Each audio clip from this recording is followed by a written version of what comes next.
السلام علیکم، امید کرتی ہوں آپ سب ٹھیک ہوں گے۔ تو ویڈیو کی طرف بڑھنے سے پہلے میری آپ سب سے ایک چھوٹی سی درخواست ہے کہ اگر تو آپ میرے اس چینل پر نئے ہیں یا ابھی تک آپ نے میرے چینل کو سبسکرائب نہیں کیا ہے تو پلیز کر دیں تاکہ ایسی ہی مزید انفارمیٹیو ویڈیوز سب سے پہلے آپ تک پہنچ سکیں۔ اور اگر تو آپ کو یہ ویڈیو پسند آئے تو اس ویڈیو کو لائک کریں، شیئر کریں تاکہ دوسرے لوگوں کے علم میں بھی اضافہ ہو سکے، اور اس ویڈیو کے متعلق کمنٹ سیکشن میں اپنی رائے دینا مت بھولیے گا۔ تو چلیں بڑھتے ہیں ویڈیو کی طرف۔ بخاری شریف میں ہے کہ حضرت عمر رضی اللہ تعالیٰ عنہ نے بارگاہ الہی میں دعا کی کہ مجھے اپنی راہ میں شہادت عطا فرما اور اپنے رسول صلی اللہ علیہ وآلہ وسلم کے شہر میں مجھے موت نصیب فرما۔ حضرت عمر رضی اللہ تعالیٰ عنہ کی دعا اس طرح قبول ہوئی کہ حضرت مغیرہ بن شعبہ رضی اللہ تعالیٰ عنہ کے مجوسی غلام نے آپ سے شکایت کی کہ اس کے آقا روزانہ اس سے 4 درہم وصول کرتے ہیں، آپ اس میں کمی کرا دیجئے۔ آپ نے فرمایا کہ تم لوہار اور بڑھئی کا کام خوب اچھی طرح جانتے ہو اور نقاشی بھی عمدہ کرتے ہو، تو 4 درہم یومیہ تمہارے اوپر زیادہ نہیں ہے۔ اس جواب کو سن کر وہ غصے سے تلملاتا ہوا واپس چلا گیا۔ کچھ دنوں کے بعد حضرت عمر رضی اللہ تعالیٰ عنہ نے اسے پھر بلایا اور فرمایا کہ تو کہتا تھا کہ اگر آپ کہیں تو میں آپ کو ایک ایسی چکی تیار کر دوں جو ہوا سے چلے۔ تو اس نے تیور بدل کر کہا کہ ہاں، میں آپ کے لیے ایک ایسی چکی تیار کر دوں گا جس کا لوگ ہمیشہ ذکر کیا کریں گے، اور وہ واپس چلا گیا۔ تو آپ نے فرمایا کہ یہ لڑکا مجھے قتل کرنے کی دھمکی دے کر گیا ہے، مگر آپ نے اس کے خلاف کوئی کارروائی نہیں کی۔ اس غلام نے آپ کے قتل کا پختہ ارادہ کر لیا اور ایک خنجر پر دھاڑ لگائی اور اس کو زہر میں بجھا کر اپنے پاس رکھ لیا۔ حضرت عمر رضی اللہ تعالیٰ عنہ فجر کی نماز کے لیے مسجد نبوی میں تشریف لے گئے، اور ان کا طریقہ یہ تھا کہ وہ تکبیر سے پہلے فرمایا کرتے تھے کہ صفیں سیدھی کر لو۔ یہ سن کر وہ غلام آپ کے بالکل قریب صف میں آ کر کھڑا ہو گیا اور پھر آپ کے کندھے اور پہلو پر خنجر سے 2 وار کیے، جس سے آپ گر پڑے۔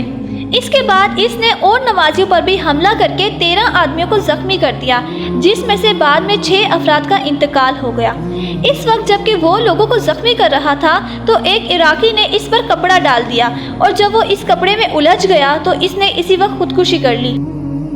کیونکہ سورج نکلتا ہی جا رہا تھا، اس لیے حضرت عبد الرحمن بن عوف رضی اللہ تعالیٰ عنہ نے 2 مختصر صورتوں کے ساتھ نماز پڑھائی اور حضرت عمر رضی اللہ تعالیٰ عنہ کو آپ کے مکان پر لے آئے۔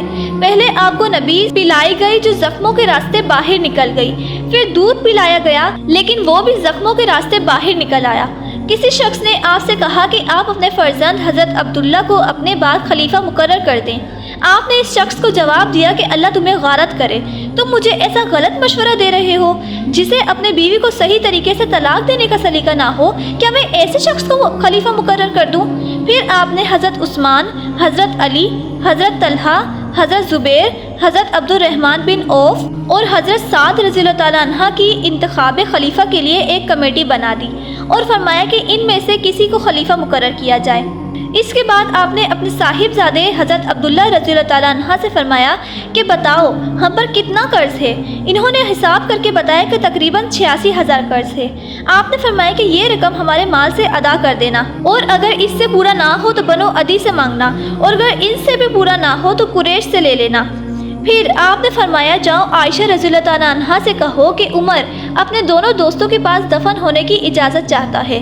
حضرت عبداللہ بن عمر رضی اللہ تعالیٰ عنہ نے ام المومنین حضرت عائشہ رضی اللہ تعالیٰ عنہ کے پاس گئے اور اپنے باپ کی خواہش کو ظاہر کیا۔ انہوں نے فرمایا کہ یہ جگہ تو میں نے اپنے لیے محفوظ کر رکھی تھی، مگر میں آج اپنی ذات پر حضرت عمر رضی اللہ تعالیٰ عنہ کو ترجیح دیتی ہوں۔ جب آپ کو یہ خبر ملی تو آپ نے خدا کا شکر ادا کیا۔ جس دن آپ زخمی ہوئے اس کے 3 دن بعد 10 برس 6 ماہ 4 دن امور خلافت کو انجام دے کر 63 سال کی عمر میں وفات پائی۔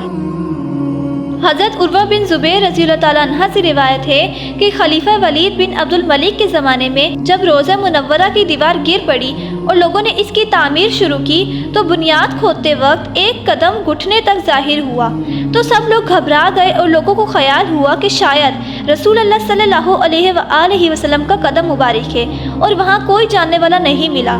تو حضرت عروہ بن زبیر رضی اللہ تعالیٰ عنہ نے کہا خدا کی قسم یہ حضور صلی اللہ علیہ وآلہ وسلم کا قدم مبارک نہیں ہے بلکہ یہ حضرت عمر رضی اللہ تعالیٰ عنہ کا قدم مبارک ہے۔ خلاصہ یہ ہے کہ تقریباً 64 برس کے بعد حضرت عمر رضی اللہ تعالیٰ عنہ کا جسم مبارک بالکل ثابت رہا۔